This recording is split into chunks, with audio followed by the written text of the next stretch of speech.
Hi, my name's Sarah. I'm aged 51 and I'm married to a surgeon. I come from a nursing background, but I'm now a CEO for our HCA Ventures, a division that's dedicated to establishing partnerships with the NHS, doctors and other healthcare providers. The point I'm making here is that I'm a healthcare professional. I'm surrounded by healthcare specialists and responsible for running hospitals, treating patients with cancer, and I missed the early signs. I guess my story is fairly typical. I lived a pretty healthy lifestyle, I think. I exercised a lot, I worked hard. I sometimes drank too much wine, but I know many of us are guilty of the same habit. With regards to my eating habits, herein lies some of the problems I had with recognising early symptoms. I'm obsessed with my weight and I've spent most of my adult life on one diet or another. My favourite fallback position was the Atkins diet for a quick fix.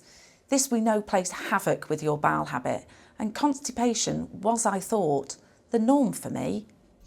Last summer I felt exhausted and was finding exercising really hard.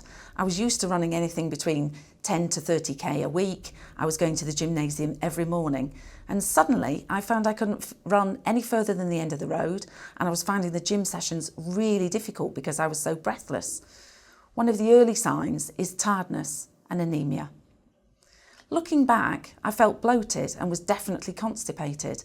But it was just after the summer, I had of course been on the Atkins diet, so I related this to my dietary habit. Early sign, bloating, constipation and changing bowel habit. Finally, I had an acute episode of acute abdominal pain and I sought medical advice. I was advised to have a colonoscopy, which I put off for several weeks as the pain had subsided. Another early sign, abdominal pain. When I had a second episode, I had the colonoscopy, which revealed the bowel cancer. Working in healthcare, I've been lucky as the diagnosis was made on the Thursday. I was consented for resection on the Friday, prepared for theatre over the weekend, and I had the surgery on the Monday.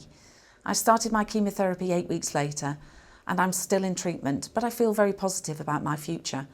My message to you is that you know your body better than anybody else, and you must do something when it is clear that there's something that's out of sync. I had all of the early signals. I'm surrounded by healthcare professionals, and yet I still didn't seek help early enough. Please learn from the message that I'm giving that if you think that anything is out of the norm for you, please seek help from your GP early enough.